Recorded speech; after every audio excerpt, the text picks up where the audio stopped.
Salam saudara-saudara yang terkasih, selamat berjumpa kembali. Hari ini kita akan membahas tentang suatu pertanyaan yang penting bagi orang Kristen, pertanyaan yang sering kali kita dengar, menyangkut esensi atau dasar-dasar iman Kristen.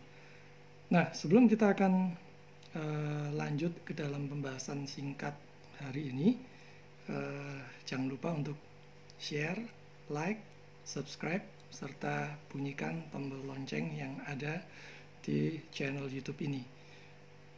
Nah, kita akan bahas pertama kali, hal yang paling penting adalah tentang kesadaran akan dosa. Kesadaran betapa diri kita ini adalah orang yang berdosa, atau yang dikenal dengan consciousness of sin, sadar dosa. Nah, kita semua ini adalah manusia yang berdosa, yang bukan hanya bintik-bintik, bukan hanya abu-abu, tetapi hitam legam di hadapan Allah yang Maha Kudus. Nah, kalau kita melihat di dalam Yesaya 64 ayat 6, firman Tuhan katakanlah, demikianlah kami seperti seorang najis, dan segala kesalehan kami, perhatikan di sini, segala kesalehan kami seperti kain kotor. Kami sekalian menjadi layu seperti daun, dan kami lenyap oleh kejahatan kami seperti daun dilenyapkan oleh angin. Nah, kalau kita mengacu pada bahasa aslinya, yang dimaksud dengan kain kotor di sini adalah kain bekas cemar perempuan yang begitu menjijikkan, yang begitu kotor. Nah, seperti inilah segala kesalahan kita, segala kebaikan kita di hadapan Allah yang Maha Kudus.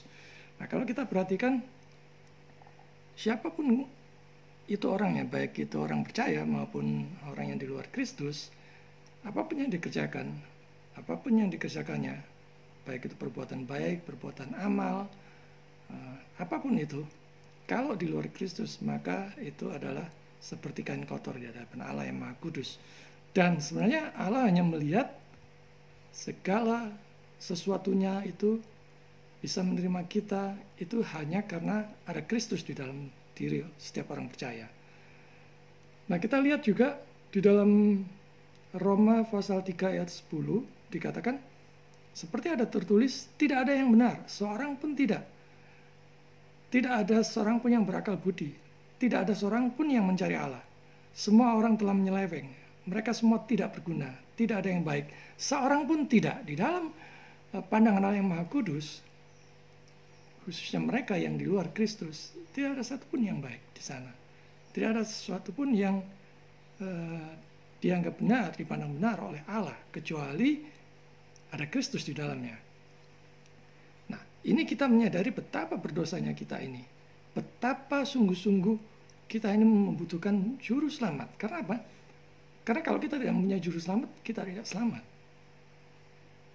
Tanpa juru selamat, satu dosa sudah cukup mengantar setiap manusia ke neraka. Siapapun itu orangnya, baik saudara kaya, baik saudara miskin, baik saudara pejabat, baik saudara orang biasa, baik saudara pekerja kantoran dengan pangkat tinggi, ataupun orang biasa. Kalau saudara tidak mempunyai Kristus, maka saya harus tanggung sendiri seluruh dosa-dosa saudara dari lahir sampai mati. Dan kira-kira secara jujur saudara sendiri yakin tidak masuk surga dengan cara demikian, dengan cara saudara harus menanggung sendiri seluruh dosa-dosa saudara dari lahir sampai mati. Nah, kita melihat lagi betapa berdosanya manusia di hadapan Tuhan, ya. Kita akan melihat satu ayat ini dari Matius 22 ayat 37. Jawab Yesus kepadanya, kasihilah Tuhan Allahmu dengan segenap hatimu, dan dengan segenap jiwamu, dan dengan segenap akal budimu. Adakah yang bisa seperti ini? Dengan segenap hatimu, dengan segenap jiwamu, dan dengan segenap akal budimu. 100%. Tidak ada seorang pun yang bisa. Saya juga tidak bisa. Dan itu sebabnya untuk satu hukum ini saja, setiap manusia berbuat dosa. Bukan setiap jam, setiap detik manusia berbuat dosa terhadap hukum ini saja. Terhadap hukum kasihilah Tuhan Allahmu dengan segenap hatimu, dengan segenap jiwamu, dengan segenap akal budimu. Tidak ada seorang pun yang bisa. Itu baru satu hukum. Belum hukum-hukum yang lain. Nah, saudara bisa bayangkan sendiri. Kalau saudara berusaha berbuat baik, dengan kebaikan dalam pikiran, nalar, dan hati saudara sendiri, kira-kira bisa nggak dibenarkan oleh Allah? Tetapi ada kabar baik. Siang hari ini saya akan mau sampaikan kepada saudara-saudara yang terkasih, ada bahwa keselamatan tidak ada di luar Kristus. Kisah Para Rasul pasal 4 ayat 12 firman Tuhan katakan, dan keselamatan tidak ada di dalam siapapun juga selain di dalam Dia. Sebab di bawah kolong langit ini tidak ada nama lain yang diberikan kepada manusia oleh kita dapat diselamatkan. Tidak ada. Saudara tidak bisa selamat dengan model kebaikan saudara sendiri. Saya memberikan ilustrasi seperti ini. Katakanlah ada seorang pembunuh yang kemudian ditangkap dan sebelum dia diadili, dia sudah berbuat baik kepada banyak orang. Dan pada waktu pengadilan, dia mengatakan kepada jaksa dan hakim ketua, saya bawa saksi-saksi saat ini. Ini loh, orang yang kemarin saya bantu. Oh, ini minggu lalu dia sudah berikan sumbangan. Oh, ini yang lainnya lagi, saya berbuat amal kepada dia. Dan sebagainya, dan sebagainya. Dia memaparkan kebaikan-kebaikannya dia.